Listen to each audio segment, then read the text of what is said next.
Ahoy, ladies, and welcome to I'm Ready, a SpongePod Squarecast. I am your captain, Eric Cormier, and today is a big day, not only for the show, but for myself in general. This is the first episode where we have a guest with us enjoying an episode of SpongeBob, and he is probably one of the most important guests I can invite on that has nothing to do with the show SpongeBob SquarePants, even though he wishes he does. Behind the curtain years ago, before I got into podcasting or even really creating anything on the internet, I had a friend come up to me one day and say, we should start a podcast. And we started a podcast called The Beanholes. And from that day forward, he has been a creative partner with almost everything I do on the internet.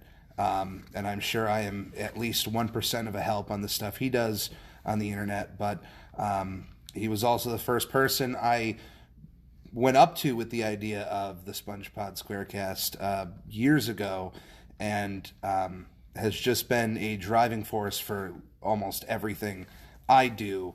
So I just wanted to introduce Nate Ferreira. Ahoy. Hey, that was a perfect...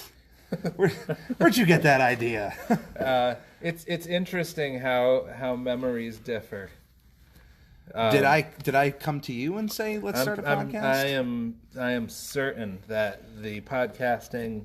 I mean, we had been talking about things for a very long. Talking about the types of things we talk about on the Beanholes for a very long time, and I'm pretty sure it was your idea to start recording. It may have been, but I'll even back that up. That if the thought did come from me, it was because of you. Yeah. Because of talking with you, and that we would have pretty entertaining conversations, and at some point, like all good podcasts, the idea comes of, why aren't we recording this? And, obviously, a lot of that comes from other podcasters I listened to, Kevin Smith, among others, who would just have like 7 podcasts a week and was a huge proponent of like, hey, everybody should make their own podcast. So, but yeah, you and I started podcasting years ago and have just continued moving forward. And even though we've gone down different avenues, it always comes back to just you and I, a microphone, either in a car or at home or in a studio. And it's always good content. And that one time in the bathroom. And having you on this show is important to me because, as I've mentioned in the introduction, I not only would love to have fans of SpongeBob on the show, I would also like to have people who would not say they're a fan of SpongeBob. Not that you outright dislike or hate SpongeBob, but it is certainly not something you go out of your way to watch. I could take him and leave him. Yeah, so I think there are certain episodes coming down the road that I already know. This is an episode I want to sit down with you, watch, and get your input on. To maybe so that you can... And you... already being someone on the internet, know a lot of the memes and a lot of maybe the phrases that have come from the show, because it is SpongeBob itself is one of the backbones of the meme part of the internet. Yeah. And has been for years. I don't think any other single property has had its hand in creating more memes than SpongeBob. I think I could say that as fact at this point. Sure. So the episode I'm having you watch today is actually... it's a little weird. It is a part of the first episode of SpongeBob SquarePants, but it technically is the third segment. Okay. Most episodes of SpongeBob have 2 11-minute segments in it. In this first episode, they did it once, and it never happened again until season 5, where they actually had 3. There were 2 kind of bookend episodes, and there was one in the middle called Reef Blower, which I already... reviewed in the previous episode, which is a quick, like 3-minute silent episode, kind of harking back to like old silent cartoons. Mm-hmm. Not the style, but definitely in the idea of like, this is just going to be visual comedy. Yep. So this episode is very important. It's called Tea at the Treedome, which is the introduction of one of the more important characters of the show, and definitely one of the characters you it's out of left field, but it's Sandy Cheeks, the squirrel, who lives her life underwater inside this massive structure known as the Treedome, which houses her tree that she actually lives in. She is a squirrel. she is really the only big introduction, but the most of the episode does take place inside of that Treedome, and a lot of comedy comes out of that with sea creatures going into basically a dry setting, right, if you will. So the writers of this episode are Peter Burns and, for the first time ever, Doug Lawrence. This was actually, which we did a whole month of SpongeBob on the Beanholes, so we've mentioned Doug Lawrence before. Other than voicing Plankton, was a massive writer and creative force behind SpongeBob. Up even till today, this was the first episode he worked on. And also Paul Tibbitt, who was the man who took over from Steven Hillenburg after he left in 2004, became the showrunner. So some very early names that we have here. And it's a weird thing. The animation director, there's Steven Spielberg. No, close though. There's two. There's Tom Yasumi, and there's Edgar Larrazabal. It's probably not pronounced like that. I mean, that might be Larrazabal.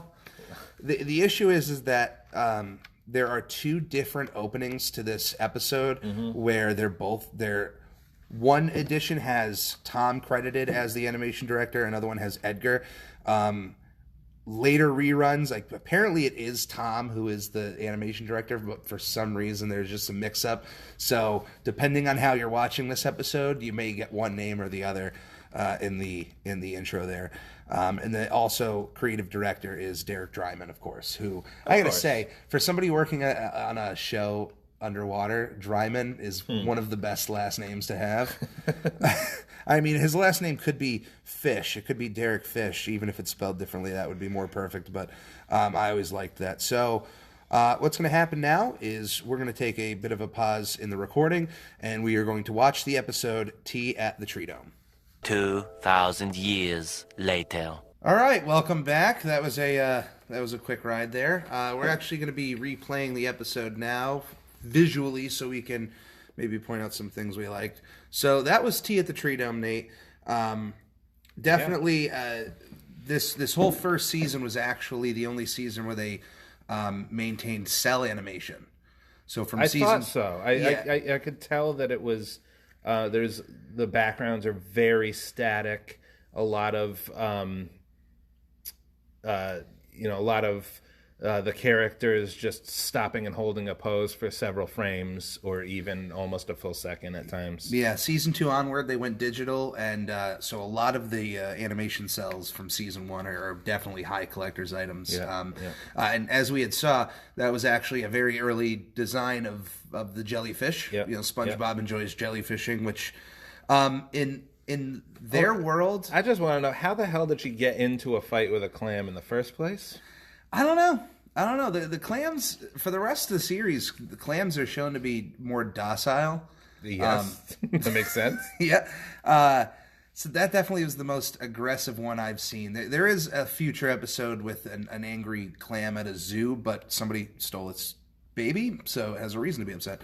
But yeah, jellyfishing in their world is essentially like there's not fishing, there's no fishing rods, but they treat it as it's fishing, but it is more like bug catching. Yeah, or butterfly catching. Right. Like, yep. And definitely jellyfish are more like bees where they do sting. It sure sounded like a bee. It had like a small toy airplane propeller sound zooming around. Yeah, which I don't know of anyone who catches bees with a net like that, but that would be an interesting day to try and do that. So we're introduced to Sandy Cheeks, who first time appearing on the show, and also another thing about season 1 is it was the only season where her tail didn't appear on the outside of her suit. So for the rest of the series after the first season, her tail is on the outside, which I don't know if that's a good thing because of wherever her tail is coming out of, it's another part where water could escape into her suit. Yeah. So I don't know. I mean, visually it looks better with her tail out, but I don't know if for practical reasons, I think it's better inside. Yes, if you are a squirrel in a spacesuit underwater, it's probably best to keep your tail Tuck in your the tail suit. in. Sandy is voiced by Carolyn Lawrence in one of her first really big roles. Would that be Mrs. Lawrence? She would technically be Mrs. Lawrence. She may have only been hired because of her last name. But no, I don't think she is in relation to... Oh, then she's perhaps a Miss Lawrence. Miss Lawrence. I don't think she is in relation to Doug Lawrence. Honestly, I should look that up because I have never once thought about that. You were the first person to ever bring that up. Get your stuff together, man. The relationships don't mean anything. Yeah. But yeah, this was, by all accounts, this was her first real big gig as an actress. Yeah. I think even just as a voice actress, she may have done some other work. But I know that Sandy was her first big role, and it's what a show to debut on and have that character, because a lot of the other voice actors on the show have had other roles aside from this. But way to start it off big. She is shown to be the strongest creature in the sea thus far. And I've always just assumed it has to do something where how Superman, when he comes to Earth, because of where he comes from and Earth's density in the red sun, he's just more powerful than anyone else on Earth, like for regular humans. So I don't know if you really think about it, like the gravity is not any weaker underwater, and there's more resistance. Yeah. So I would think she'd be less strong than creatures that are having to walk around through that water. I think definitely picking things up underwater is certainly easier because of underwater, right? So, well, because of buoyancy, right? Yeah, I don't know. But yeah, but she wasn't picking anything up. She was actually destroying a giant rock. And that whole part about her being incredibly strong is shown off in future episodes. So they didn't really go deep on it here. But yeah, one of the comedy in this episode really comes in at this point in the episode when SpongeBob enters the Treedome, because at this point he in his life, we're assuming he has never encountered air or dry land. He sure didn't know what the even word was. meant. And I mentioned to you when we were talking about SpongeBob on the Beanholes that in early episodes Patrick was not perceived as dumb. He was actually, and in that moment was kind of the first time SpongeBob went to him for advice. Like, Patrick, what is air?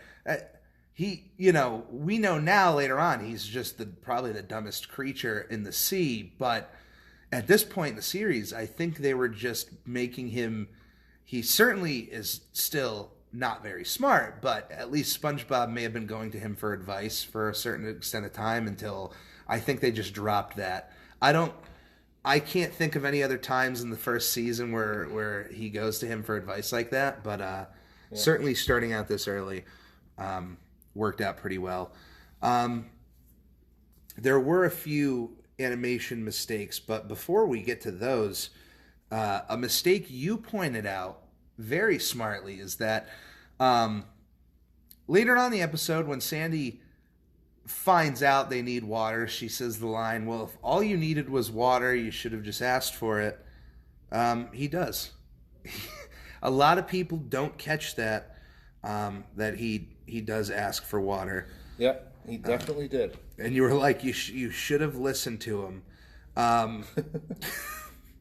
Among other things. I like how when the cookies are ready, the bell that's dinging them is almost as if it's right off screen. Yeah. Even though she has to go inside a house. Yeah, and they don't show her house a ton throughout the series, but you do get to see a little bit more of it. She lives definitely in the top of that tree. Yeah. So it's not like she's at the bottom and the tree is just aesthetic. Like, right. She definitely goes upstairs. Now, in my mind, prior to watching this, I knew she lived in a dome, or essentially a terrarium. But in my mind, it was not that much larger than SpongeBob's pineapple. Okay, so you didn't. Were you not thinking about all the extra land part? I figured it was. Yeah, I figured it was like a tree in a dome and like nothing else, just no room for anything other than the tree. This is like a park. Yeah, and it's weird. The bushes that are seen in parts here are not really down the road when they kind of solidify what it looks like. It's definitely just her tree, and they've shown her wheel. She has like a wheel to run on. Yeah. And also, as you can see, there are a lot of other living creatures in that dome.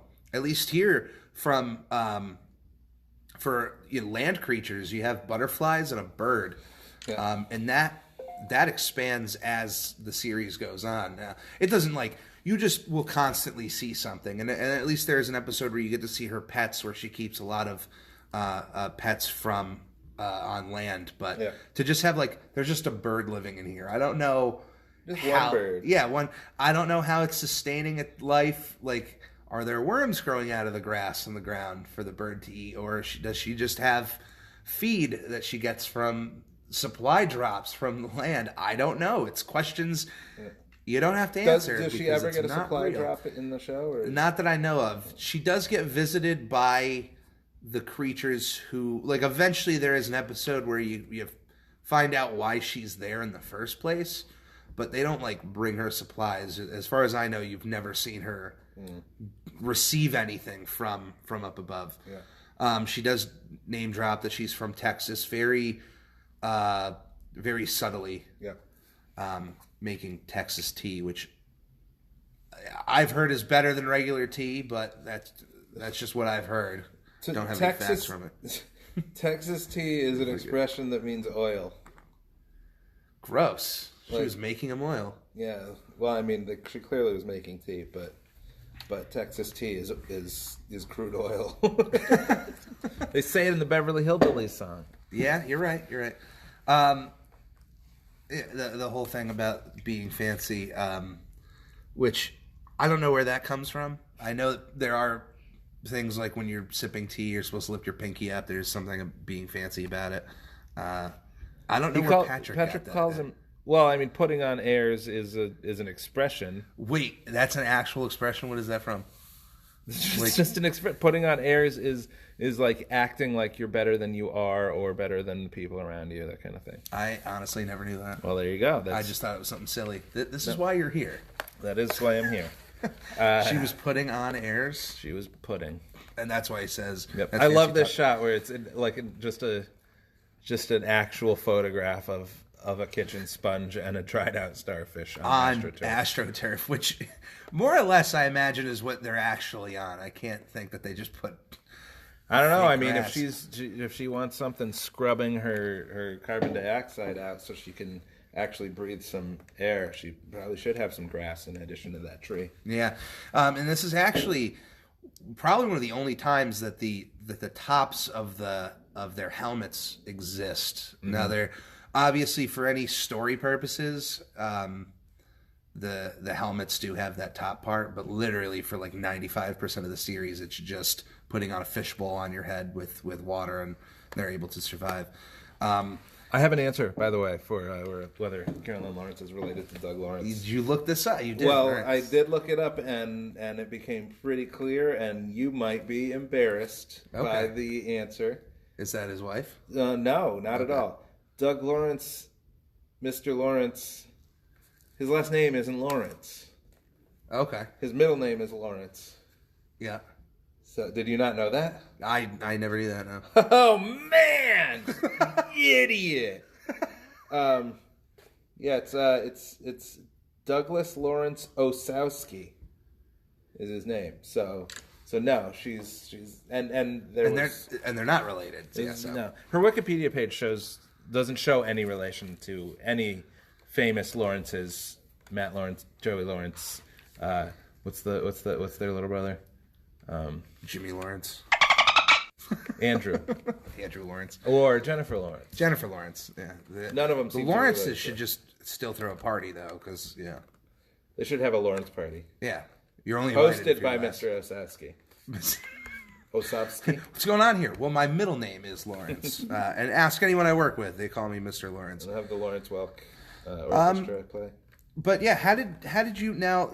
how did you feel about the episode? The one thing I like about the earlier episodes compared to newer ones is it's not as much in-your-face annoyance of SpongeBob. Yeah, I got to admit, I've been turned off by SpongeBob in many things I've seen because he's so annoying.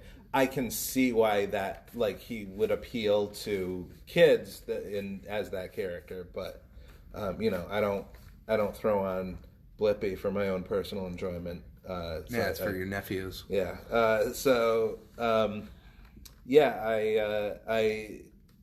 I that was a much better than a lot of the other things I've seen. Right. Enjoyable, some subtle humor, some shades of what I liked about Ren and Stimpy, but toned down quite a bit. Yeah, and they definitely certainly the up close shot of SpongeBob when he's trying to hype himself up of not needing the water, and there's that really up close shot to his eyes where it's a lot gross. It's grosser than what he actually looks like, and that pretty much straight like Ren and Stimpy really. That was one of their big moments of their shows is when you would get like an up close shot of something and it would be really gross. Yeah. And they kept that going up to a certain point. But yeah, I definitely think the humor gets better up through season 3 in the original run with Steven Hillenburg as the showrunner. But these early episodes you can't really compare because they're early and you're doing more exposition of explaining the characters in the world, and then when you get all that out of the way, you can just play comedy and enjoy yourself in the world. So yeah, I'm glad I was able to have a better in for you than just Question though. Yeah. What's Squidward's enemy? Squilliam. Fancy Son. Okay. I remembered Patrick just called SpongeBob Fancy Pants, and I was like, is that Squilliam's last name? Squilliam will be a character appearing in a future episode, one that I may have you watch. Yeah. All right, Nate, thank you for enjoying us. Thank you for being... What? Thank you for joining us and enjoying SpongeBob. Well, and thank you for having me. You're welcome. Eric and Nate. Not this show. I don't think I have an outro. Well, most people don't. Good. Let's not have one.